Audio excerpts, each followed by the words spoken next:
El, el mismo viernes fue y inauguró esta planta fotovoltaica, que es la más importante, la más grande de América Latina y que va a ser de las que va a producir más energía en todo el mundo.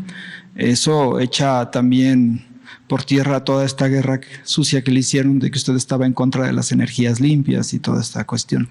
Al siguiente día se reservaron para la explotación mineral, para la cuestión del litio, más de 235,000 hectáreas, también en Sonora, que usted comparó pues con sus justas proporciones con la expropiación petrolera, ¿no? Estos dos hechos pues prácticamente no aparecieron en las portadas de los periódicos. Por ahí creo que lo de la jornada sí lo puso, pero creo que los demás lo pusieron en interiores y así de forma chiquita o criticando. Pero creo que es parte de un elemento que es muy importante para su gobierno y que creo que ha sido guía, que es la cuestión de la soberanía energética y la cuestión de los recursos de la nación. Esto va encaminado también, o sea, en conjunto con la construcción de la refinería de Dos Bocas, la compra de la refinería en Houston, el fortalecimiento de Petróleos Mexicanos y el fortalecimiento de la Comisión Federal de Electricidad, además de la creación de la empresa de litio MX, pues este elemento que distingue los años neoliberales, donde prácticamente vendían como chatarra a las empresas estatales o pues regalaban a privados y extranjeros la riqueza de los mexicanos. En ese sentido, y hablando de soberanía energética, ¿qué es lo que faltaría en su gobierno para consolidar, para fortalecer la soberanía energética? ¿Ya se hizo lo que se tenía que hacer o aún quedan pendientes? Es decir, ¿qué hace falta para que no volvamos a lo que sucedió en los últimos 30, 40 años de neoliberalismo, donde prácticamente se desmanteló esta soberanía y donde se desmantelaron también las empresas estatales que la sostenían? Bueno, yo creo que ya va a ser muy difícil el retrogradar, el dar marcha atrás a lo que se ha logrado. En materia energética se logró que en el tratado no se incluyera la política petrolera.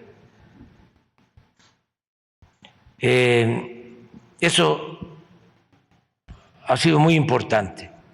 En el caso de la industria eléctrica, se está fortaleciendo, se está rescatando a la Comisión Federal de Electricidad, que estaban a punto de destruirla como empresa pública. Ese era el propósito. No hay que olvidar, Iberdrola de España se llevó a trabajar al expresidente Calderón como una empresa ferrocarrilera que se quedó con los ferrocarriles nacionales, que los entregó Ernesto Zedillo. Cuando terminó Zedillo la presidencia, se fue a trabajar a esa empresa de asesor. Eso ya no se va a repetir. Que ni sueñen con eso.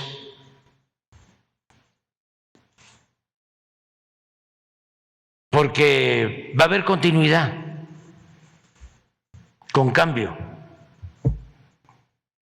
Yo voy a dejar la presidencia en 1 año, 8 meses, pero hay relevo generacional y es una garantía de que va a haber continuidad. Además, lo más importante de todo es el cambio de mentalidad que se ha logrado en el pueblo de México, la revolución de las conciencias. La gente ya no va a permitir el saqueo de nuestros recursos naturales. Y ya se estableció lo del litio y ya se hicieron reformas para que no se permitan estos negocios jugosos en contra de la Comisión Federal de Electricidad. Y ya Pemex es una empresa de nuevo consolidada. Entonces, me voy a ir tranquilo porque ya se sentaron las bases para la transformación futura. Faltan cosas, pero vendrán otros a darle continuidad a estos procesos para recuperar por completo nuestra soberanía y para que continúen las políticas de bienestar. Por ejemplo, ¿cómo le van a hacer los conservadores para quitar la pensión a los adultos mayores si ya está en la Constitución como un derecho? Necesitarían tener 2/3 partes de los votos del Congreso para reformar la Constitución, y eso está lejísimo.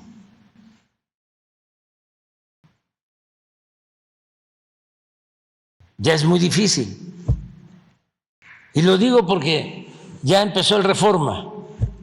Cuando iniciamos lo de la pensión a los adultos mayores en la Ciudad de México, ahí supe de que existían profesionales que se llamaban actuarios y que eran los que proyectaban lo que financieramente podría suceder a futuro con sus cálculos. Y de acuerdo a esos actuarios y todos los conservadores, iba a quebrar el gobierno de la ciudad si otorgábamos la pensión a los adultos mayores. Pues no sucedió eso. Y ahora, estaba yo viendo ayer, creo, a ver si lo tienes, lo mismo del Reforma, a ver si lo ponen, de que va a quebrar el gobierno o que va a ser insostenible el financiamiento de las pensiones de adultos mayores. Qué bueno que saquen esas cosas, porque en corto, en privado, pues lo plantean, porque para ellos esto es populismo, paternalismo, clientelismo.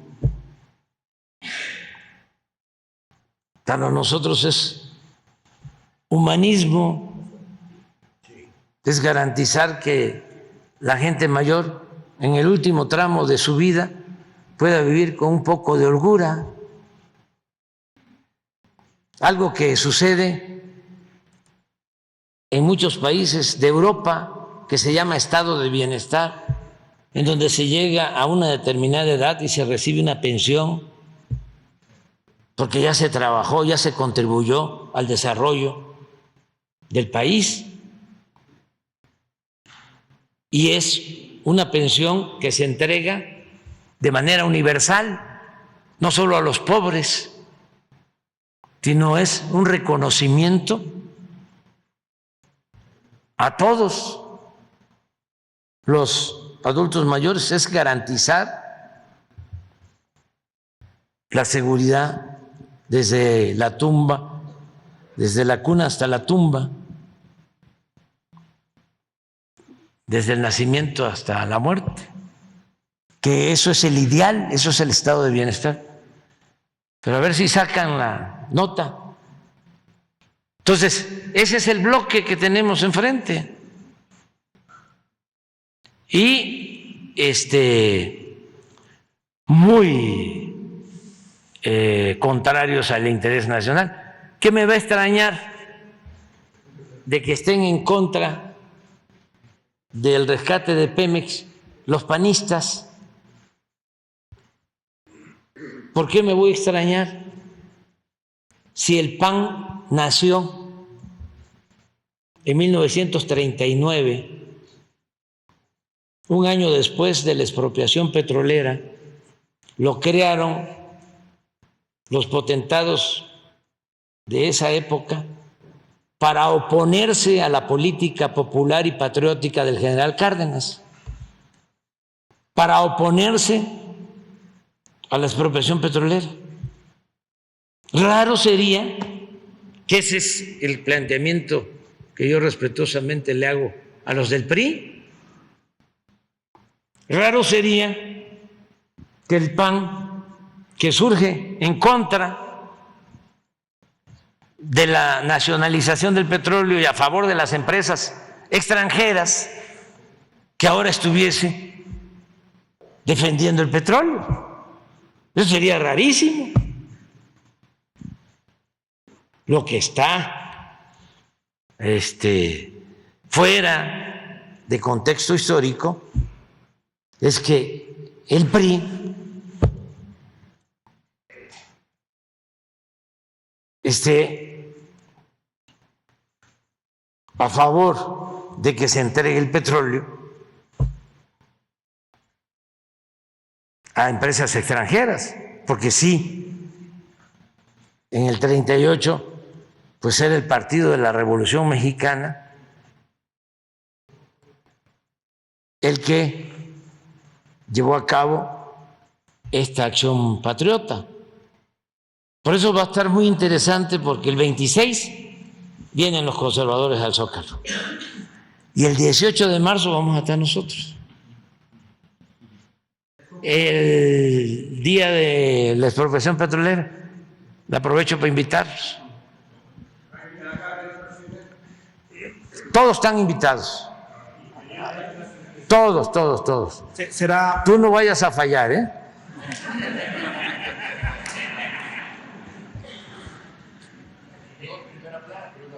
¿A dónde está? Aquí está. Alerta Pensión Universal.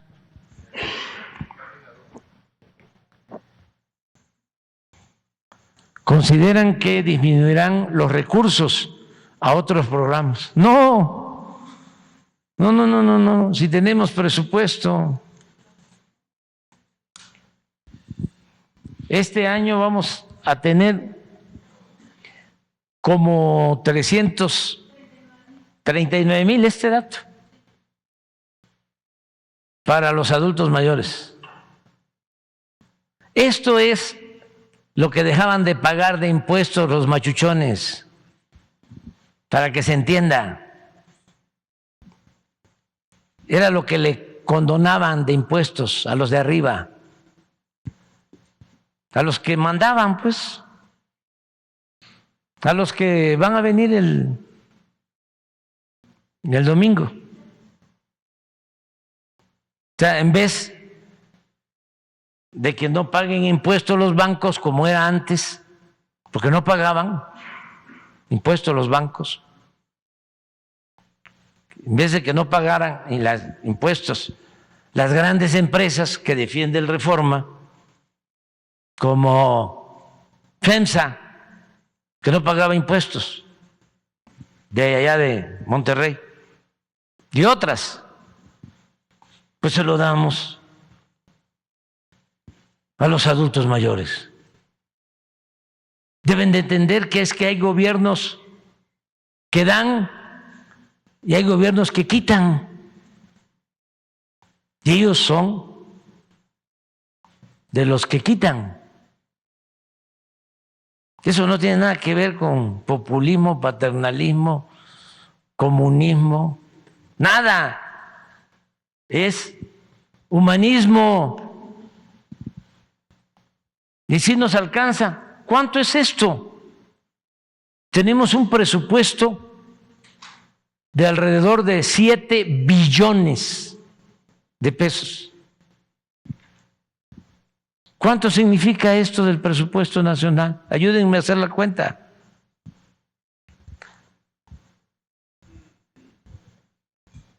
Como 5%. ¿Es justo o no es justo que destinemos el 5% del presupuesto a 11 millones de adultos mayores? ¿O le seguimos dando la pensión a los expresidentes? 5 millones de pesos mensuales. Entonces, ese es el tema de fondo y eso es lo que se está dirimiendo en estos días y es muy bueno, muy bueno para el país, porque hay 2 proyectos distintos y contrapuestos de nación. Y son momentos de definiciones. Es decir, yo estoy aquí, yo estoy acá. Y se respeta, porque eso es la democracia. No es uno, porque eso es dictadura, totalitarismo, no es pensamiento único. Lo que ellos quisieron imponer, todos los dogmas neoliberales. Sí, un día voy a hacer la lista. Hablando de impuestos, ¿se acuerdan lo que decían? Que no se recaudaba porque no pagaban impuestos los ambulantes, los vendedores ambulantes, o el viene, los de la economía informal que se buscaban la vida y se buscan la vida como pueden para llevar dinero a la casa. Pues querían que se les cobrara impuestos porque ahí estaba el problema. No, el problema estaba arriba, de que los de mero arriba no pagaban. ¿Cuánto se puede sacar de cobrarle impuestos a los de abajo, a los de la economía informal? ¿Se pueden sacar 300,000 millones? No. 20, 30,000 millones. Para 300, nada más 200, 300 grandes empresarios y banqueros que no pagaban. Y que conste en abono a ellos. Era legal.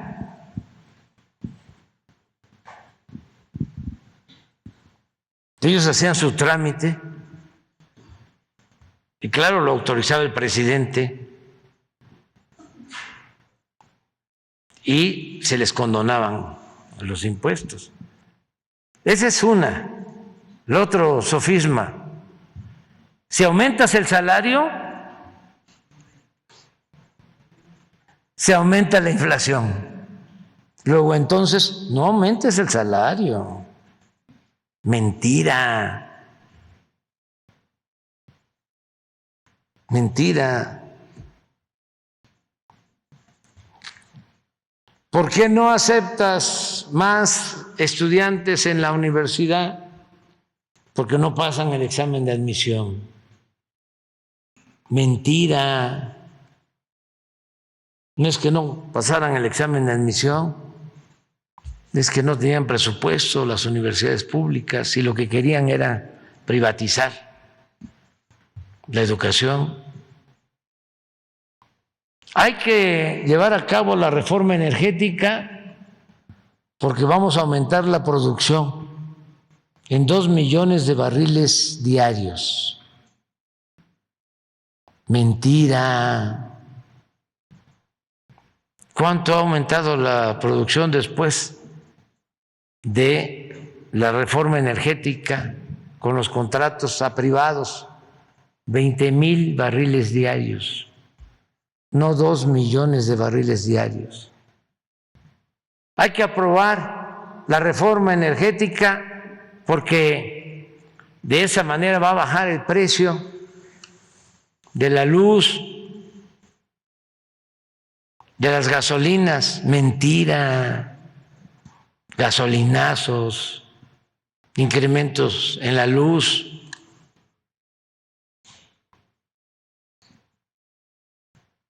Y así, por el estilo. Y a la mayoría del pueblo, nada, ignorada completamente. Por eso es muy importante el que sigamos con este debate para que se decida, el pueblo decida con información.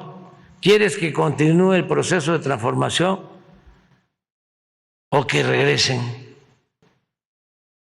los neoliberales corruptos con sus voceros y achichincles de la intelectualidad? Así de claro. Pero ya nos estamos tardando mucho y